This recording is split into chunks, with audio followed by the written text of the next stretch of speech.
아, 이번 주에는 우리가 이제 우울증의 특징에 대한 그거를 지난주에 그랬죠. 우리가 앞서서 이제 지난주에 우울증의 특성 그리고 또 그 원인에 대해서 공부를 했습니다.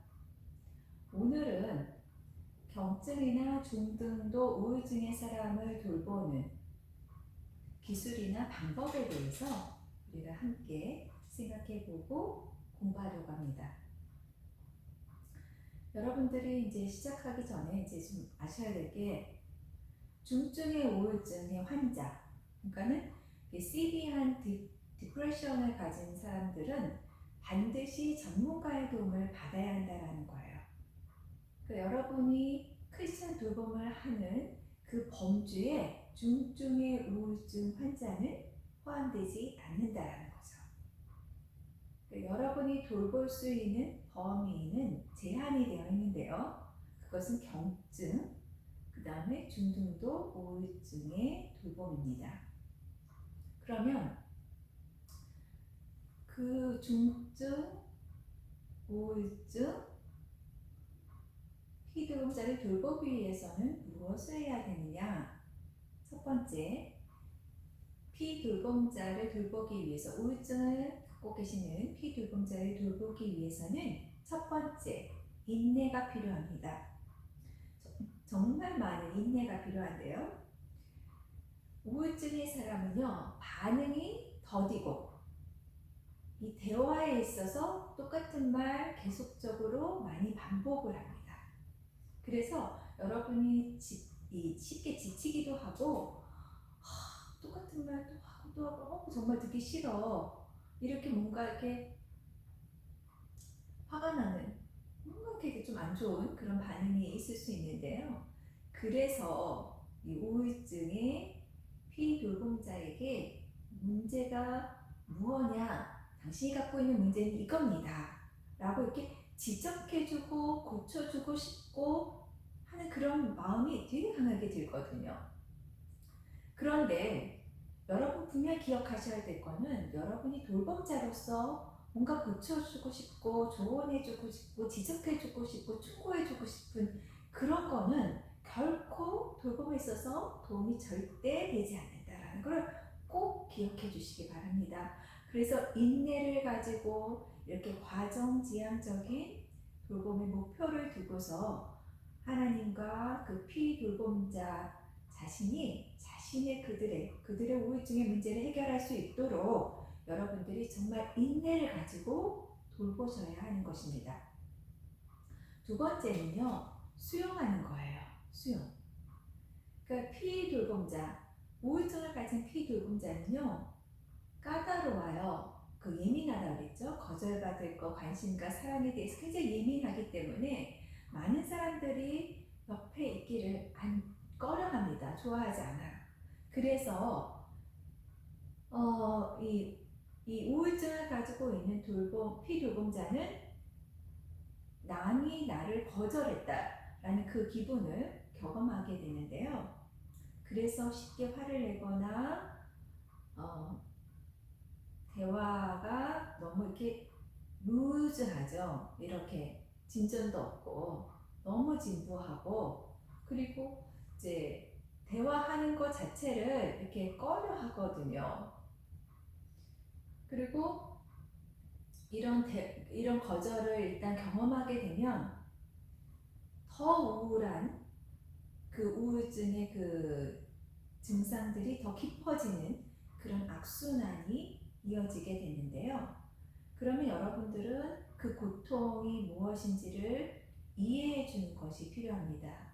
그리고 여러분들을 거절하시면 안 돼요. 그 거절하지 않고 수용하게 될 때 그분의 고통, 똑같은 얘기를 계속한다 할지라도 그분의 고통을 이해하고 알아주고 수용하게 될 때 그분들에게는 이렇게 빛이 되는 거예요. 어둠 속에서 나와서 빛을 비추는 쪽으로 걸어가는 한 발자국 내디딜 수 있는 그런 기회가 된다는 것을 여러분이 기억하시면 좋겠습니다. 그래서 이제 타인의 슬픔을 여러분들이 수용해 주셔야 돼요. 그러니까 여러분들이 뭐라고 얘기를 해 주셔야 되냐면요. 정말 지금 이런 시기가 너무 많이 힘들다는 사실을 잘 알고 있어요. 이런 어려움을 겪을 때 그 기분이 정말 가라앉는 거는 너무 당연한 일이에요. 이런 어려운 기간 동안에 이 어려움을 겪으시는 그 동안 제가 여러분과 함께 있어 드릴게요. 그러니까 조언이나 충고나 처방이나 이런 설득이나 이런 거 말고 여러분이 그 슬픔을 그 피돌봄자, 우울증을 가진 피돌봄자의 슬픔을 여러분들 그대로 수용해 주시는 거예요. 이렇게 감정의 공유와 수용을 보여주면 여러분의 피돌봄자와 관계가 더 돈독해지고 깊어지게 됩니다. 그 수용의 말은 어떤 거냐면요. 여러분 꼭 함께 있어 드릴게요. 누구나 이런 어려운 상황이 되면 우울한 그런 기분이 들어요. 우울감에 빠질 수 있어요. 뭐 산다는 게 너무 힘들어요. 그런 얘기를 하게 되면 산다는 그 자체는 정말 힘들고 벅차죠. 맞아요. 이렇게 수용해 주는 거. 이렇게 표현해 주는 거. 그게 이 피돌봄자와 돌봄자가 함께하고 있다. 그러면 이런 우울감으로 인해서 고통을 받을 때에 이분은 정말 나를 위해서 함께하고 있구나. 내 기분을 정말 잘 수용해주고 있구나. 이런 확신을 이때 갖게 되는 거예요. 그렇게 되면 여러분이 무엇을 할 수 있냐면 대화를 하실 수가 있어요. 그러니까 대화를 시도하는 거. 그러니까 우울증 아닌 그런 어떤 피돌봄자를 돌보실 때는 대화하는 게 그렇게 힘들지 않아요.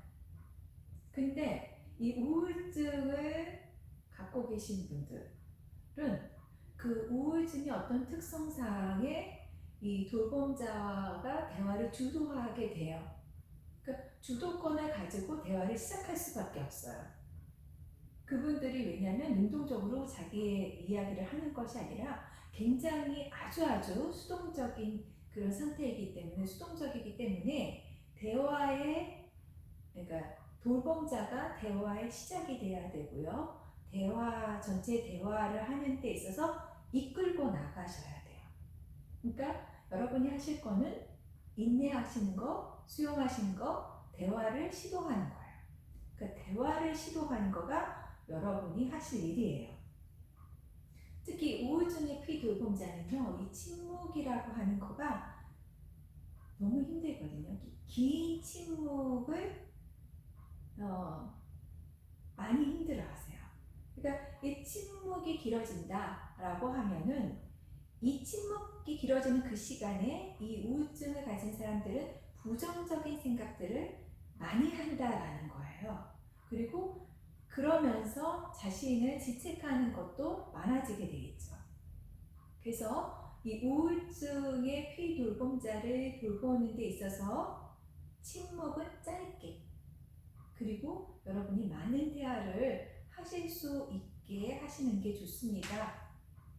그러니까 단답식 이런 질문 이런 것보다는 우리가 앞에서도 우리 이제 어떻게 하면 잘 들어줄 것이냐라는 경청에 대한 이야기를 드릴 때도 개방적인 질문을 많이 사용하는 것이 바람직하다라는 말씀을 드렸었어요. 그러니까 이런 침묵이 흘렀을 때, 그러니까 그랬을 때 여러분들이 먼저 대화를 시도하시는 거예요. 약간의 침묵이 이렇게 흘러갔는데 무슨 생각하고 계셨어요? 무슨 생각을 하고 계시는지 궁금해지네요. 말씀하시기가 정말 많이 힘드시다라는 거 알고 있어요. 여러 가지 생각과 감정들이 교차했으리라고 생각이 드네요. 어떤 생각을 하고 계시나요? 이렇게 대화를 시도하시는 거예요. 네 번째는 뭐냐면, 자, 기분을 표출하도록 용기를 주시는 거예요. 자, 기분 표출은 어떤 돌봄에서도 중요합니다.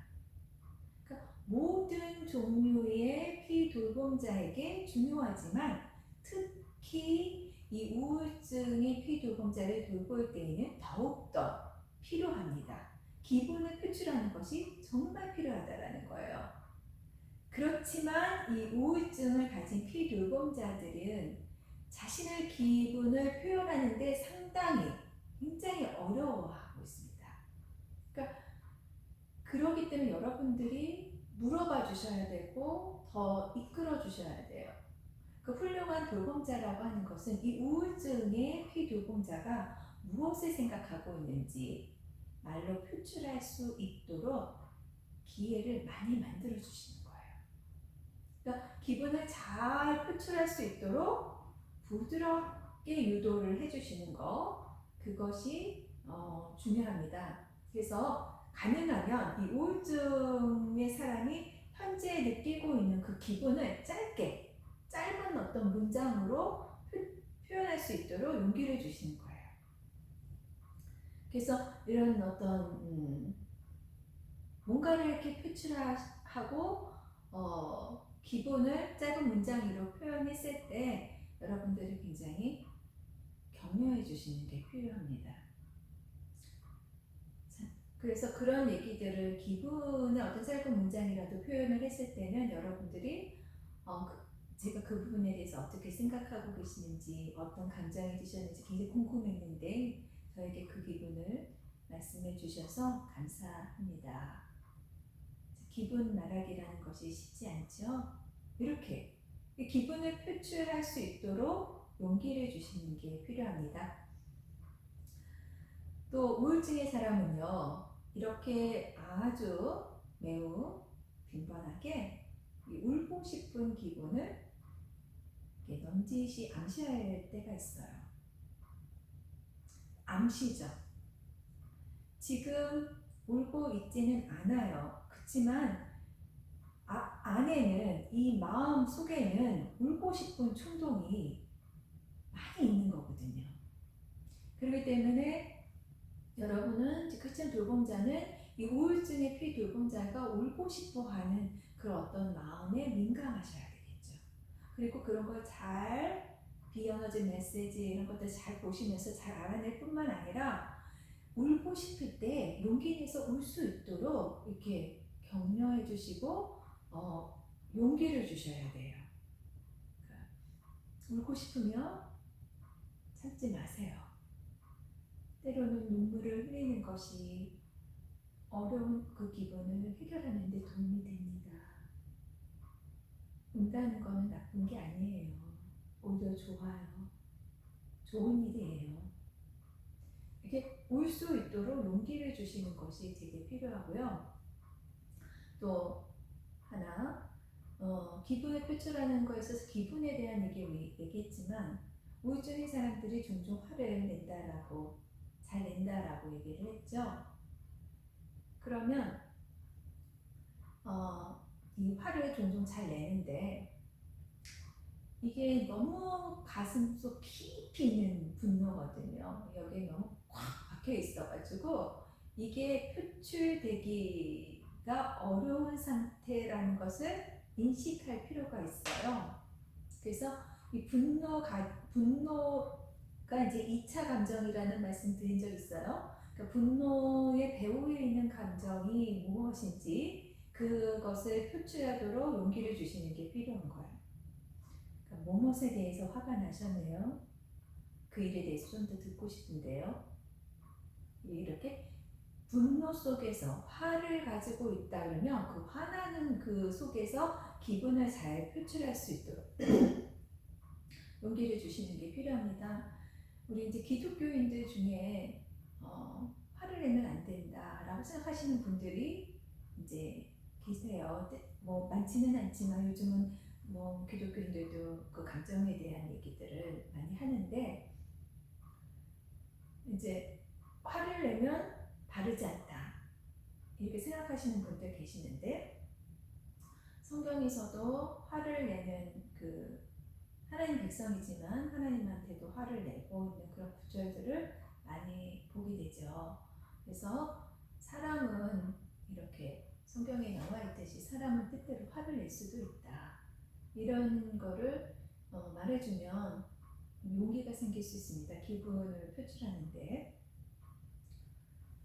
그리고 만약에 이제 피돌봄자가 기분을 표현을 했어요. 어떤 감정을 이제 표현하고 나면 그 감정이 일어나게 된 그 요인, 배경 이런 거를 보셔야 돼요. 그래야 대화가 더 깊어지고 지속되어질 수가 있는데요. 예를 들어서 피돌봄자가 울고 난 이후에 무엇이 피돌봄자로 하여금 울게 하였는지를 물어보며 대화를 지속할 수가 있어요. 그러니까 울고 나니까 좀 기분이 어떠세요? 무엇이 울게 했는지 좀 말해주실 수 있으세요? 이렇게 물어봐 주시는 거죠. 기분을 여러분들이 물어봐 주셔야 된다는 거예요. 자, 인내하라고 말씀드렸고, 수용하라고 말씀드렸고, 기분을 잘 표출하라는 얘기를 했어요. 대화를 시도해야 된다는 얘기를 했고요. 이번에는 뭐냐면 여러분이 정말 이 우울증의 돌봄자를 대할 때는 굉장히 진지하게 대하셔야 돼요. 그러니까 굉장히 이 우울한 사람들 기분 좋게 한다고 농담하거나 이렇게 약간 이렇게 좀 뭔가 이중적인 메시지 같은 것들이 전달되면 오히려 더 기분이 나쁠 수가 있어요. 그러니까 우울증의 사람들을 돌보실 때는 여러분이 매우 진지하셔야 된다는 거예요. 그러니까 우울증에서 벗어나게 하기 위한 섣부른 농담, 기분 좋게 하기 위해서 하는 농담이나 이런 것들이 도움이 안 되는 거기 때문에 되게 조심하셔야 돼요. 그러니까 이런 섣부른 농담은 역설적인 어떤 기법을 쓴다든지 하는 그러니까 상담의 기법 중에 하나 역설적인 기법이라는 것들이 있는데 이런 우울증의 사람들에게는 그 방법이 조금 부적절하다고 볼 수가 있습니다. 그러니까 이런 사람에게 뭔가 이런 농담을 하고 이런 말을 하면 굉장히 기쁘고 기분이 전환될 거라고 생각을 하지만 사실 오히려 자신의 감정을 공유하지 못하고 있다. 내 기분을 이 사람이 공감하고 있지 않다라고 생각할 뿐이라는 거죠. 그래서 섣부른 농담은 사실 조심하셔야 돼요. 정말 조심하셔야 돼요. 그 다음에 이제 우리가 우울증의 돌봄자를 돌보기 위해서는 피돌봄자를 돌보기 위해서는 여러분들이 그분들이 하시는 소심하거나 이 부정적인 행동이나 결정이 있다면 이거를 만류하셔야 돼요. 그러니까 어떤 얘기냐면 이런 거예요. 우울증을 가진 사람들은 쉽게 뭔가를 그만두거나 섣부른 어떤 결정을 내리기가 쉬워요.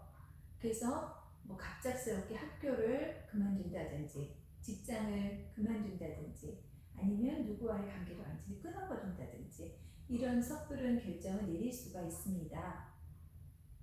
그리고 그렇게 이제 되면 얼마 못 가서 이제 후회가 거의 충동적인 결정이기 때문에 이것을 후회하게 되는데요. 그래서 여러분들이 잘 타일러서 잠재적으로 해로운 결정이라고 여러분들이 판단되시면은 그 결정을 내리지 않도록 격려하실 필요가 있어요. 그러니까 피돌봄자가 이렇게 얘기해요. 직장을 그만두고 싶어요. 아니, 직장을 그만둬야겠어요. 그러면 돌봄자는 어떻게 얘기하시냐면 그 결정은 굉장히 중요한 결정인데요. 그 기분이 당신의 기분이 조금 풀어질 때까지 그 결정을 조금 보류하면 어떨까요? 하고 섣부른 결정을 내리지 않도록 이렇게 얘기를 하는데 피돌봄자가 아니요, 그렇게 하고 싶지 않아요. 저는 이미 결단을 내렸어요. 선생님이 뭐라고 얘기하든 상관없어요. 제 마음은 변하지 않을 거예요. 번째 이렇게 얘기를 하는 거죠. 그러면은 여러분은 어떻게 돌봄자로서 어떻게 얘기를 하셔야 되냐면, 자, 직장 오늘 그만두는 거하고 다음 주 중에 그만두는 거하고 큰 차이가 없습니다. 언제든지 그만두시고 싶으면 그만두실 수 있어요. 그런데 일단 직장을 그만두고 돌아서 버리면 다시는 직장을 못 구할 수 있잖아요. 그러면은 한 번 더 생각할 수 있는 거죠. 그 피돌봄자가 이럴 때 진지하게 좀 더 생각해 보는 거예요. 아, 그러네요. 그러면 내가 좀 더 성급하게 결정을 내렸네요. 며칠 뒤에 결정을 내려도 괜찮은데. 이렇게 이제 보류할 수 있다라는 거죠. 그러니까 새 직장을 구할 때까지 그럼 이 직장을 보류하신 거 어때요? 이렇게 물어보실 수도 있는 거예요. 직장을 당장 그만두고 싶어 하시는 분들이 계시면. 그래서 그런데 이렇게 여러분들이 잘못된 잠재적으로 지금 당장은 해롭지 않지만 잠재적으로 해로울 수 있는 어떤 결정을 이제 유보하는 거에 대해서 여러분들이 굉장히 많은 노력을 했음에도 불구하고 피돌봄자가 우울증을 갖고 있는 피돌봄자가 그렇게 하고 싶지 않다라고 하면 여러분이 대안이 있는지 후회는 없는지 이렇게 해서 한 번 더 물어봐 주실 필요가 있어요. 한 번 더 물어봐 주시고 그렇게 해서 신중하게 결정을 내릴 수 있도록 도와주셔야 되는데 그럼에도 불구하고 여러분이 기억하실 건 최종적인 결정을 여러분이 내리시는 게 아니라 피돌봄자가 내립니다. 돌봄을 받는 그분이 내리기 때문에 어쩔 수 없는 거죠. 그런데 이제 그건 왜냐하면 그분의 권리예요. 그러니까 그게 심지어는 해로운 결정일지라도 최종적으로 결단을 내릴 수 있는, 결정할 수 있는 그런 권리는 피돌봄자에게 있는 겁니다. 그거를 꼭 기억하시고요. 그러나 여러분이 이분이 자살을 한다거나 타살을 한다거나 무슨 폭행 이런 것들이 발견된다라는 건 이분의 결정에 의해서 뭔가 이분은 결정할 수 있는 능력이 없어요. 그럴 경우에는 이거는 예외 사항이 되는 거예요. 그래서 해롭다고 해서 자살, 타살, 폭행 이런 권리도 이 사람에게 이 사람이 결정할 수 있는 문제는 아니라는 거예요. 그래서 그런 것도 기억해 주시고요. 또 희망을 심어주는 거 하셔야 돼요. 여러분이 해주실 일은 뭐냐면 희망을 심어주는 거예요. 희망. 그러니까 중등도 우울증에 가면 굉장히 희망에 대한 어떤 상실 이런 것들이 온다라고 말씀드렸잖아요. 그래서 이제 희망이라고 하는 거를 여러분들이 불어넣어 주셔야 되는데 우울증을 갖고 있는 그 피돌봄자에게는 사실 너무 우울하기 때문에 이 부분이 쉽지는 않아요. 근데 여러분 만약에 이분이 이제 우울하다, 그치? 우울증의 빌미에 해당되는 어떤 그 원인이 뭔지 이런 것들을 여러분들이 희망을 주기 위해서는 그거 원인이 뭔지를 찾아내셔야 돼요. 희망을 주기 위해서. 뭐 때문에 그런지 원인을 알면 희망을 심어줄 수 있어요. 그래서 여러분이 우울증의 요인을 밝혀서 희망을 주는 거예요. 모든 게 다 우울하지 않다. 그러니까 모든 게 다 그렇지 않다라는 거죠. 원인이 분명히 있다라는 거예요. 그러니까 피돌봄자가 우울해요 이런 얘기를 하면은 돌봄자인 여러분은 뭐 때문에 우울하세요? 물어봐 주시는 거예요. 이유. 그럼 피돌봄 모르겠어요. 그러면 여러분은 언제부터 그런 우울함을 느끼기 시작했어요? 이렇게 물어봐 주시는 거죠. 피돌봄자가 지난주 목요일쯤이었던 것 같아요. 그러면 여러분이 그날 무슨 일이 있었어요? 무슨 일을 하셨어요? 물어보실 수 있죠. 그런 피돌봄자가 그때 제가 직장을 구하고 있었어요. 직장 구하셨나요? 아니요. 제가 정말 좋아하는 일자리였는데 인터뷰를 했는데 제가 너무 늙었다고. 인터뷰는 좋지만 그 인터뷰하는 사람이 제가 너무 늙었다고 대자를 했어요. 그러면 왜 이 사람이 우울하게 됐는지를 알 수 있잖아요. 그렇죠? 그러니까 사실 이 부분을 왜 이 사람이 우울하게 됐는지 그 원인을 찾는 거가 정말 쉽지가 않습니다. 간단하지가 않아요. 오래 걸릴 수 있고요. 찾아낼 수 없을 수도 있어요. 그러니까 요인이 뭔지 찾지 못할 수도 있는 거예요. 그렇지만 우울증이라고 하는 것이 어떻게 시작됐고 그 알아내는 그 방법 이런 것들을 여러분들이 이제 아까 제가 얘기한 것처럼 무엇 때문인지 언제부터 시작됐는지 그때 뭘 하고 있었는지 그래서 어떤 일이 있었는지 이런 것들을 하다 보면 이런 얘기를 이제 물어봐 주신다 그러면 그 원인, 우울증 요인을 일으킬 수 있는 그 요인에 대해서 뭔가 조치를 할 수 있게 되는 거죠. 그러면 희망이 없다라고 생각했다가 뭔가 희망이 생기는 거죠. 희망을 심을 수도 있고요. 그리고 그렇게 해서 이렇게 원인이 뭔지를 통해서 희망을 심어주실 수도 있고 다른 방법은 뭐냐면 상실된 그 부분 그게 이 사람에게 어떤 의미가 있는지를 발견하는 거예요. 그러니까 사랑했던 걸 잃어버렸을 경우에 그 잃어버린 것을 다른 것으로 대처할 수가 있는 것이 없나 이런 것들을 확인하는 거가 희망을 주는 거죠. 그래서 중요한 건 뭐냐면 작은 거 아주 우리가 사소하고 지극히 작은 거라고 생각되는 그런 부분일지라도 이 우울증의 피돌봄자가 이룬 어떤 그 변화가 있었다 아주 작은 변화가 있었다라고 하면은 그거를 여러분들이 인정해 주시는 거 그게 바로 희망을 심어 주시는 거가 될 수 있어요. 그리고 또 뭐냐면 그러니까 피돌봄자의 기분이 더 나아질 때가 반드시 온다. 지금보다 더 좋아지는 때가 반드시 온다라는 것을 여러분이 격려해 주시는 거예요. 이것이 바로 또 우울증을 가지고 있는 피돌봄자에게 희망이 될 수 있어요.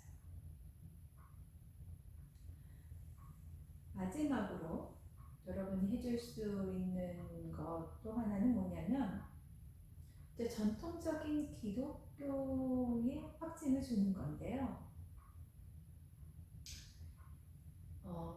여러분이 돌보시는 그 크리스찬 돌봄을 하시잖아요. 그러면은 피돌봄자가 크리스찬일 경우가 있어요.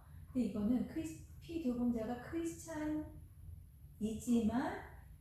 내가 그 전통적인 기독교의 어떤 돌봄, 그 전통적인 확증의 어떤 자료들 이런 것들을 이용해서 이 사람에게 희망을 줄 수 있는 그런 것이 통했을 때, 그러니까 원했을 때, 그러니까 피돌봄자가 원했을 때 가능한 일이에요. 여기서 말하는 전통적인 기독교의 그 확증의 자료들이라는 건 뭐냐면 성경 말씀이에요. 정말 우리 성경 말씀 중에는 정말 우울증 환자에게 도움이 될 수 있는 그런 성경 구절이 많이 있거든요. 그래서 이러한 성경의 이야기, 성경이 얘기하고 있는 그 말씀 속에서의 약속, 하나님의 약속 이런 것들이 굉장히 치료에 도움이 되거든요.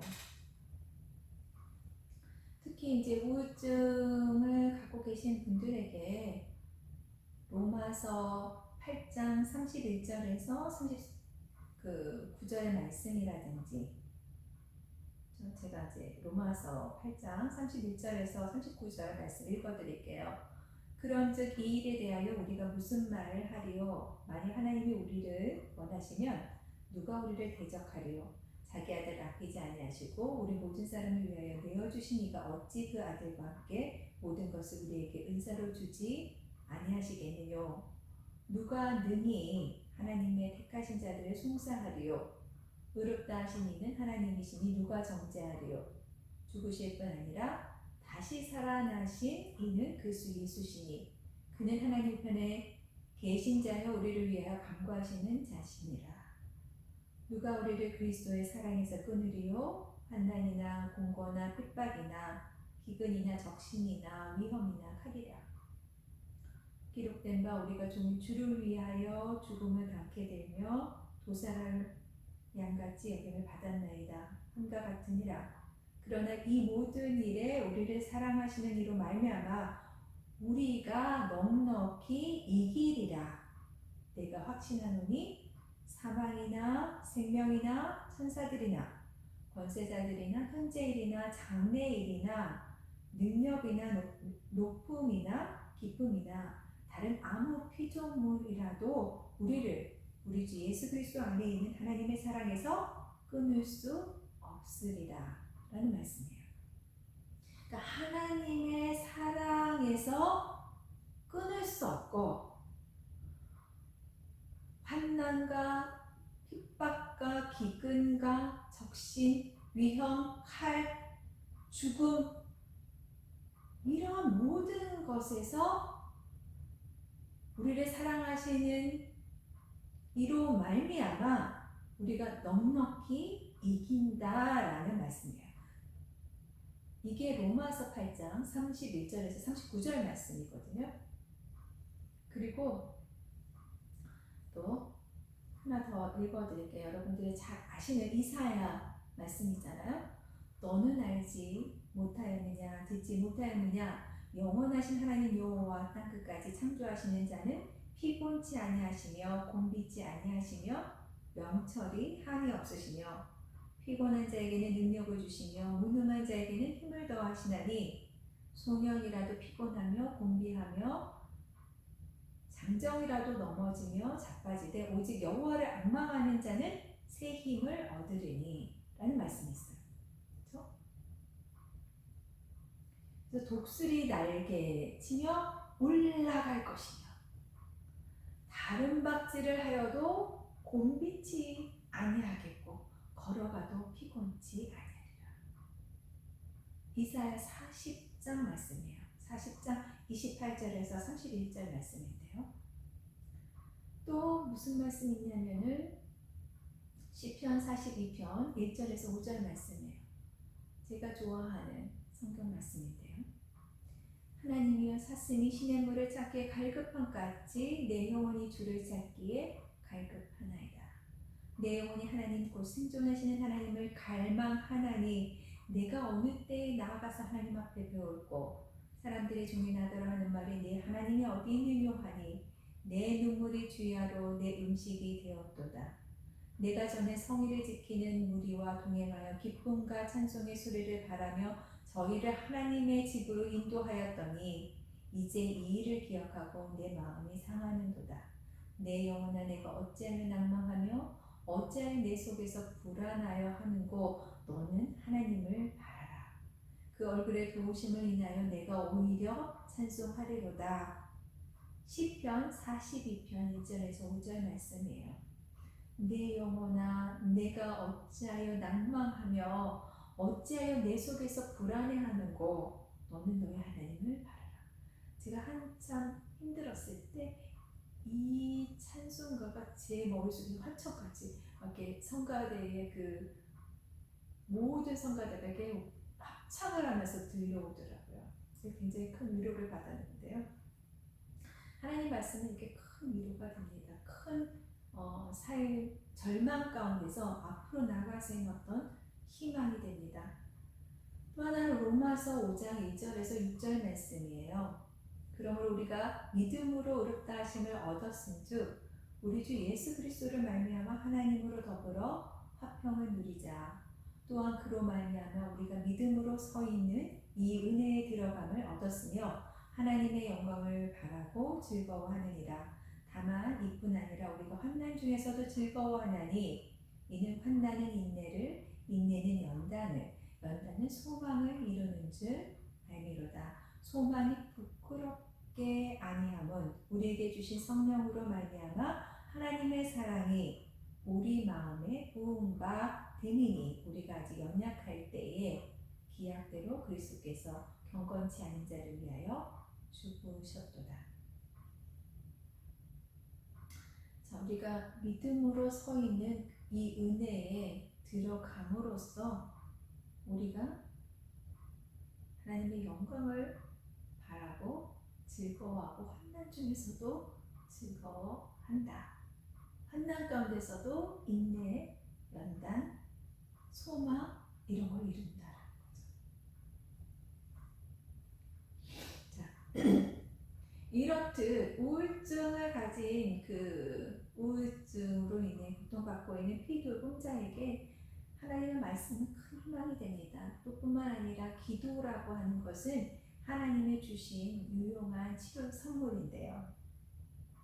그러니까 피돌공자가 하나님 앞에 나가서 기도할 때 하나님이 내 기도를 들으시고 계신다. 그리고 내 짐을 하나님이 함께 나누고 계신다. 내 짐을 덜어주신다. 그래서 말씀도 있잖아요. 우리가 홀로 짐을 질 필요가 없다라는. 수고하고 무거운 짐진 자들아 다 내게로 오라. 내가 너희를 편히 쉬게 하리라. 그러니까 이렇게 말씀 가운데서 예수님이 약속해 주시는 것을 우리가 믿고 나아가 기도하면 우리가 그것에 대해서 응답을 받는다는 거죠. 그러니까 여러분이 이거는 모든 기독교적인 돌봄이라고 하는 그 부분에 있어서 기독교적인 전통적인 기독교적인 확증을 가지고 있는 그런 자료들을 사용하실 때는 피돌봄자에게 원하는지를 물어봐 주셔야 돼요. 청년들이고 우리 중년이고 뭐 아동이든 우리가 이게 우울한 경우가 되게 많거든요. 믿음이 있다 할지라도 우울함이 없는 게 아니잖아요. 그래서 교회 열심히 다녀도 예배를 잘 드린다고 하는 신앙 있는 사람에게도 이 우울한 감정들은 다가오는데요. 그럴 때 여러분들이 돌보시게 되실 그런 기회가 오신다면 그분들에게 이게 뭐 기도해야 된다, 말씀을 더 봐야 된다라는 것이 때로는 그분들에게 전혀 도움이 되지 않고 오히려 그것과 하나님과의 관계로부터 더 멀어지게 할 수 있는 부분이 돼요. 그러니까 지금 내가 어떻게 해결할 수 그것도 나한테 해결될 수 있는 방법이라고 생각되지 않은 사람에게 이 말씀이라든지 희망의 말씀, 성경 말씀, 기도 이런 것이 소용이 없습니다. 그래서 정말 피돌봄자가 함께 기도하기를 원한다고 하면 여러분이 그 돌봄자들을 여러분들은 이제 만날 때 부분 피돌봄자를 만날 때마다 함께 기도해 주시고 여러분들이 따로 이렇게 기도해 주시는 게 필요합니다. 그래서 매일 당신을 위해서 기도하고 있다 이렇게 약속하시고 또 기도함으로써 그 약속을 실천하시는 거가 중요하고요. 하나님께 여러분의 그 염려를, 걱정을, 근심을 맡기도록 용기를 주시는 게 필요합니다. 그래서 우리는 그 우울증에 있는 사람들은 말했지만 제의식을 갖기가 쉬워요. 그래서 항상 하나님은 당신을 사랑하시고 당신을 용서하시고 이런 말씀이 굉장히 도움이 됩니다. 그래서 이 축복을 주는 말, 축복의 기도 이런 거가 도움이 됩니다. 그래서 여러분 전화로 이렇게 안부를 뭐 이렇게 물으실 때도 돌봄의 어떤 끝에는 방문을 하실 때도 그렇고 돌봄의 끝에는 항상 이렇게 축복의 말, 축복의 내용이 들어있는 이런 카드 같은 걸 이렇게 보내주셔도 글귀가 쓰여 있는 것들을 이렇게 주셔도 됩니다. 좋은 아이디어가 될 수가 있고요. 또 성도와의 어떤 교제가 우울한 사람들에게 큰 어떤 축복이 될 수가 있어요. 왜냐하면 우울한 사람들에게는 굉장히 외롭잖아요.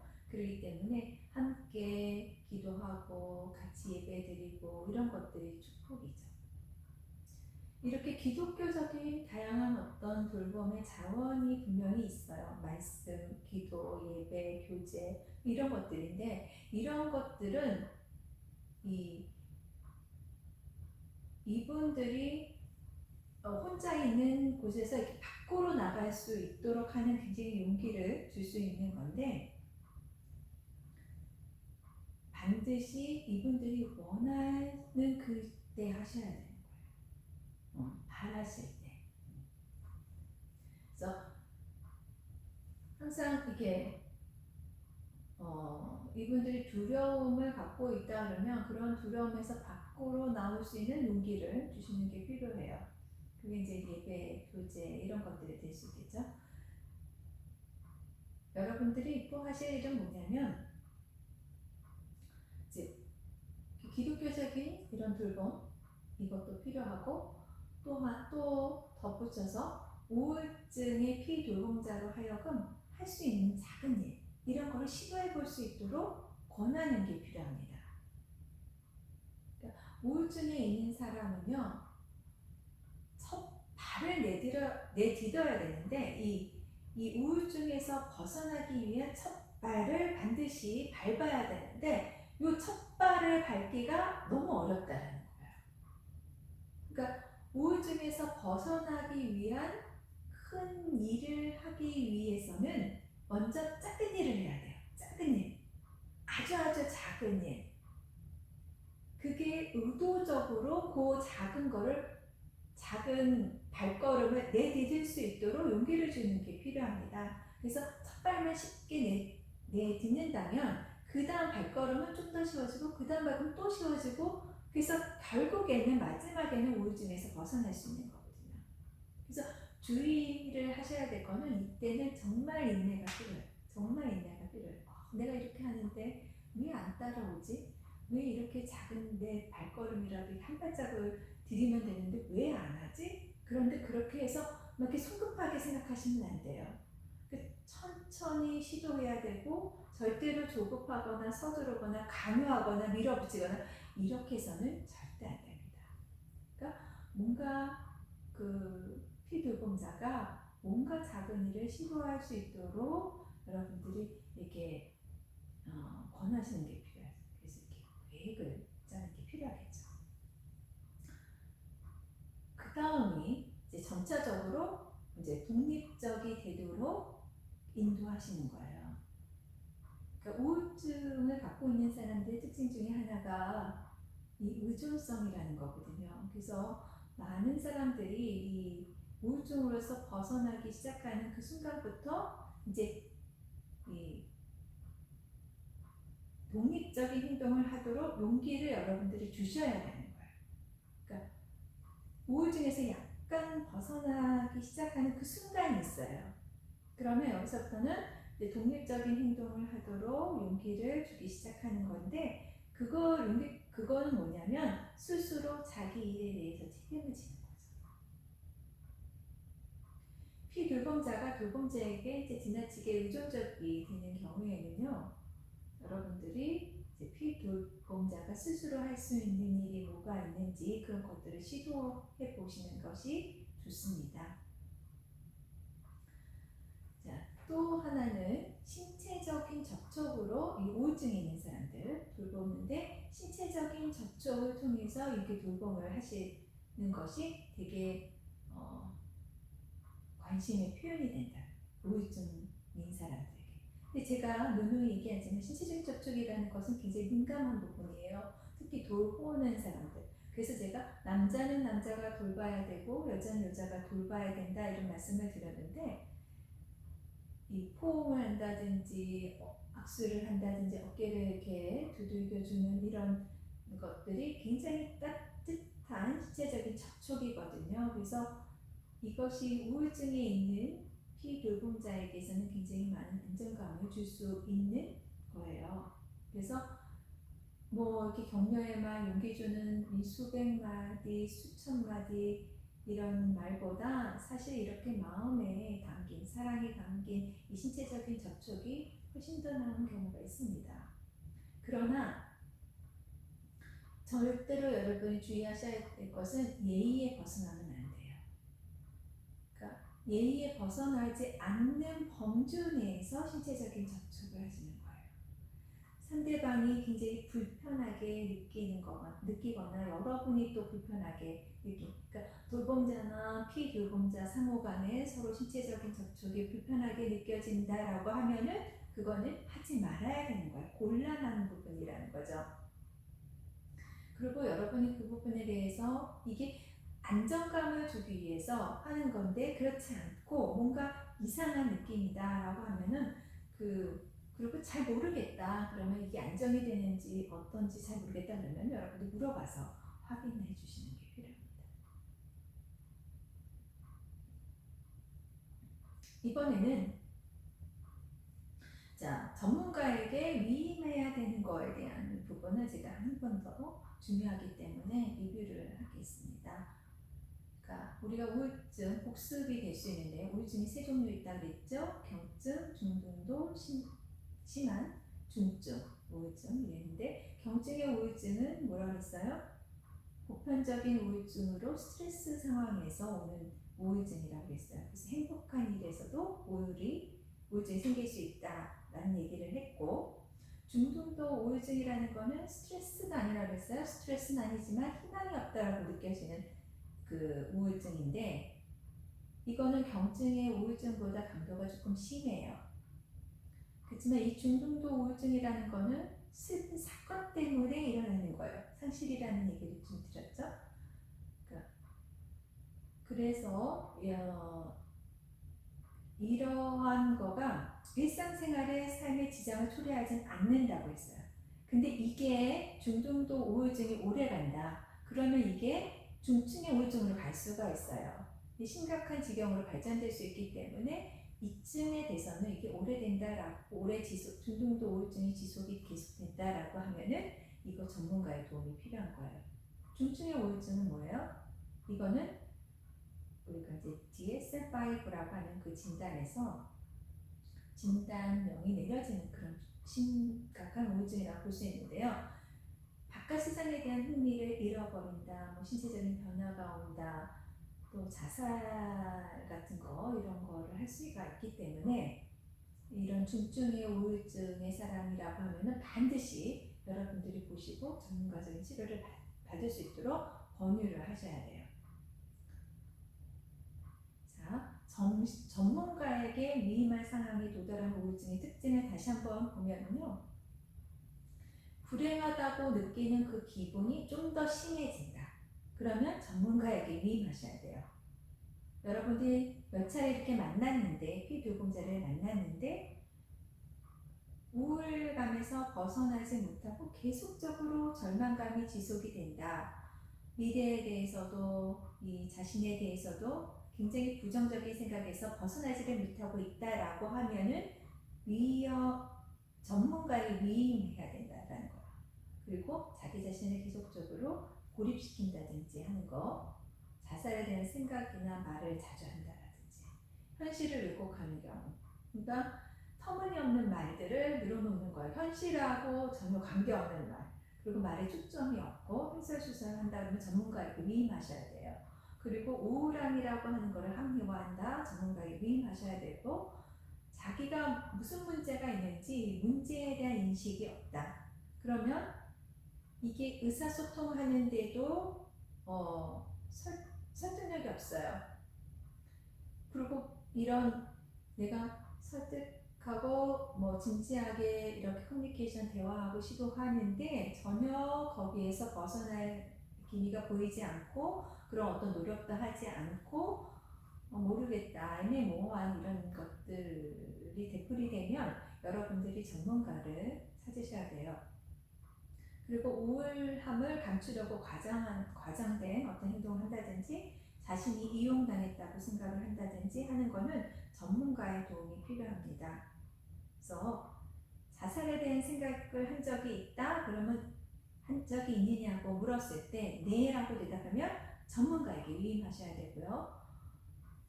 자살에 대한 생각한 적이 있느냐 그랬더니 아니래요. 그러면 여러분이 이제 이 우울증의 사람이 회사나 가정일을 오랫동안 못했다. 우울증 때문에 회사나 가정일에 뭔가 방해를 받았다. 그게 오래됐다. 라고 하면은 물어보면 그게 오래됐다라고 하면은 전문가에게 위임하셔야 되고 아니면은 또 물어볼 수 있어요. 이유가 없는데 2주간의 어떤 이 2주간 그러니까 하루하고 그 다음날 괜찮은 거 아니고요. 2주 동안 이 2주 동안의 이 기간에 그 4-5개 이상의 우울증의 특성을 보였다. 그러니까 아까 제가 우울증의 특성들 쭉 설명을 했죠. 그런 것들이 보였다라고 하면은 여러분들이 전문가에게 위임을 합니다. 그리고 여러분이 전문가 그렇지 않다 그러면 여러분이 이제 스트레스 어떤 위기 상황에서의 우울감, 경도, 중등도에 해당된다 그러면 여러분의 전문가에게 위임하지 않고 크리스찬 돌봄을 하시면 됩니다. 몇 가지만 제가 여러분한테 물어볼게요. 그러면 여러분들이 한번 답을 해보세요. 자, 피돌봄자가 이런 말을 했습니다. 자, 여러분이 잘 생각해 보시고 전문가에게 위임을 해야 되는지 위임을 하지 말아야 되는지 잘 판단해 보세요. 남편이 피돌봄자가 이런 말을 해요. 정말 남편이 죽고요. 매일같이 너무너무 슬퍼서 죽겠어요. 괴로워 죽겠어요. 이렇게 3주가 지났는데도요. 너무너무 슬프네요. 제가 이 슬픔을 벗어날 수 있을까요? 벗어날 수 없을 것만 같아요. 이렇게 말했어요. 그러면 이거는 전문가에게 위임해야 될까요? 이 상황은 전문가에게 위임할 상황이 아니에요. 그러니까 이 피돌봄자가 지극히 자연스러운 슬픔의 과정을 겪고 있는 거예요. 남편이 돌아가시면서 사랑하는 사람들의 어떤 상실에 대해서 슬퍼하는 거, 특히 이제 3주가 지났다 그랬잖아요. 이 3주가 지났다라는 사실도 우리가 보면은 왜 슬픈지에 대한 이유를 이 사람 분명히 알고 있어요. 남편이 돌아가셨기 때문에 슬프다라는 분명한 이유가 있었고, 보통의 우리 노말한 사람들이 갖고 있는 그 배우자를 잃었을 때 슬픔이라고 하는 것이 여러 달 아니면 빨리 이제 극복하는 사람이 계시고 어떤 사람이 2년, 3년 걸리기도 하거든요. 그래서 이런 경우는 3주 지났기 때문에 괜찮은 겁니다. 이거는 전문가에게 위임할 그런 상황은 아니고요. 그런데 만약에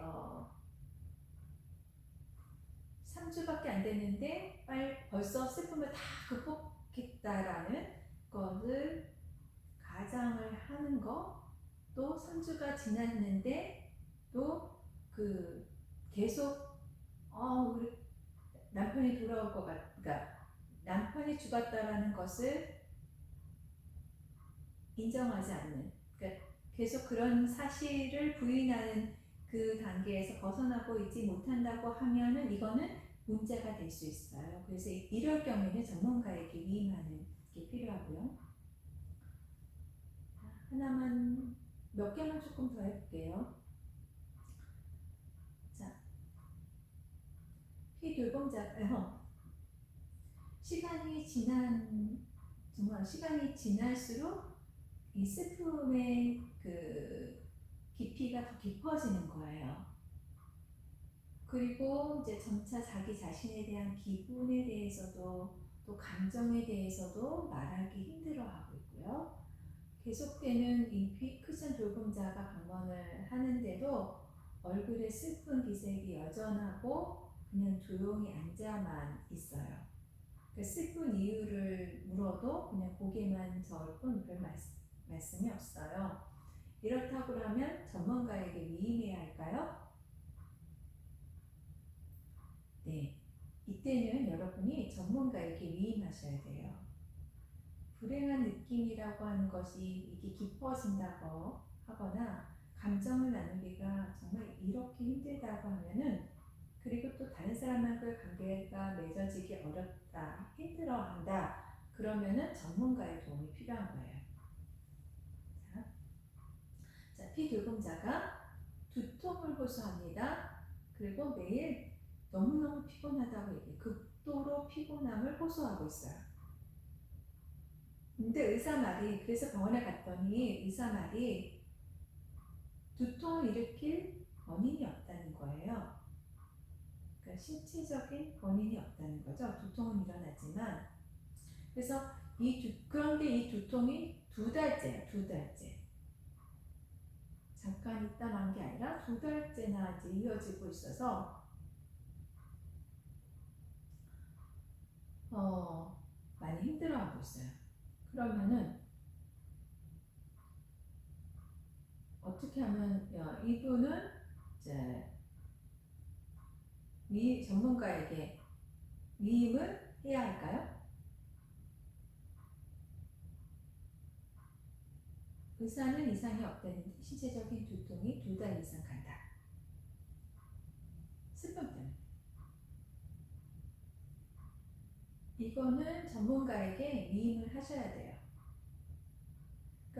그러니까 두통에 대한 아무런 신체적인 이유가 없다라고 하면은요, 이거는 중증의 우울증에 있다라고 볼 수가 있기 때문에 이럴 경우에는 전문가에게 위임을 하셔야 돼요. 자, 피돌봄자가 이제 죽어가고 있어요. 그러니까 사형 선고, 암의 어떤 사형 선고를 받은 거죠. 그리고 이런 슬픈 기분이 이제 여러 주 보내고 있는데, 그리고 사람들로부터 이렇게 거리를 두고 별로 말이 없어요. 그러면 이거는 전문가에게 위임을 해야 될까요?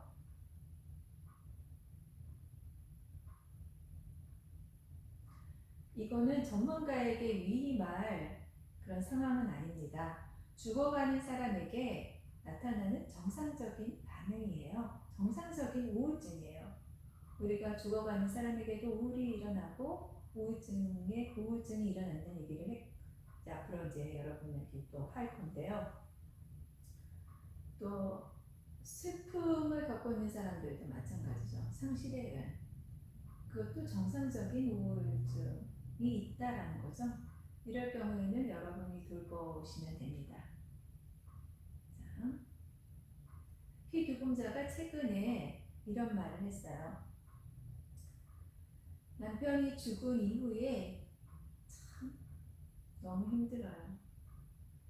맨날 남편 생각이, 죽은 남편이 이 생각이 나고, 남편은 지금 하늘나라에서 행복하게 정말 잘 지내고 있겠죠. 나도 남편과 함께 하늘나라에 있었으면 좋겠어요. 얼마나 좋을까 그런 생각이 들어요. 제가 남편이 먹다 남은 수면제를 만약을 대비해서 버리지 않고 모아두고 있어요. 이런 말을 했어요. 그럼 전문가에게 위임해야 할까요? 네. 이럴 경우에는 여러분이 전문가에게 반드시 위임하셔야 돼요. 왜냐하면 이거는 피돌봄자가 자살의 의도가 있기 때문이고 그것을 암시하고 있기 때문에 전문가에게 위임하셔야 됩니다. 또 하나 이제 또 할게요. 피돌봄자가 이렇게 말을 해요. 예전에는요, 내가 좋은 남편이라고, 좋은 아빠라고 생각을 했어요. 근데 지금 생각하니까 아닌 것 같아요. 극도로 피곤하기 때문에 아이들하고 놀아줄 수도 없고, 아내가 좋아하던 일도 더 이상 할 수가 없고 도와줄 수도 없고 이제는 가족에게 유익한 사람이라는 생각이 들기보다는 오히려 가족들에게 짐이 되고 있다는 생각에서 벗어날 수가 없어요. 자, 이렇게 이야기했다 그러면 전문가에게 의뢰해야 할까요? 네, 이럴 때는 전문가에게 위임하셔야 합니다. 여러 달 동안 가족들을 힘들게 하였습니다. 그리고 이런 우울한 어떤 기분에 대처를 할 능력을 상실했고 그 기분을 바꿀 능력이 이분에게는 없어요. 그렇기 때문에 전문가에게 반드시 위임하셔야 되는 거예요. 하나만 더 하고 마치겠습니다. 피해교범자가 이렇게 얘기를 했어요. 아내랑 별거한 지 6개월이 됐네요. 근데 제 아내는 제 마음속에는 그냥 미글거리는 오직 분노만 남아있어요. 정말 많이 지쳤어요. 내 인생이 이렇게 끝날 것 같아요. 하나님 어디 계시죠? 저 이전에는 하나님한테 기도했고 하나님이 저의 기도를 들어주신다고 생각했는데 지금은 하나님이 저를 버렸네요. 하나님이 저와 함께 있지 않아요.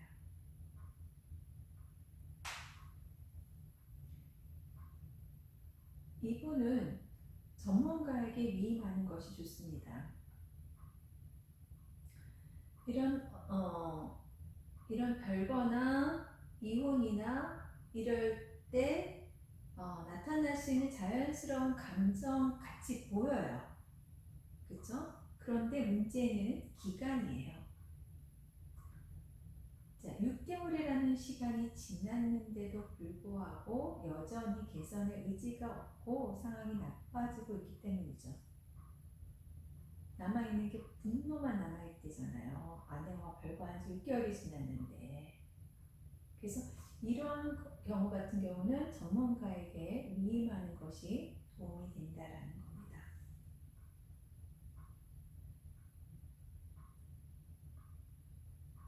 그래서 오늘 수업은 여기까지 하고요. 우리가 다음 시간에는 자살에 대한 얘기를 해볼까 합니다. 그래서 자살하는 사람들에 대해서 성경에는 어떻게 얘기하고 있고 우리는 어떤 생각을 가져야 되는지 또 자살에 대한 자살을 이야기하는 그런 피해돌봄자에게 우리가 어떻게 대처해야 되는지에 대한 그런 말씀을 드리도록 하겠습니다. 오늘 여기까지 하고요. 수고하셨습니다.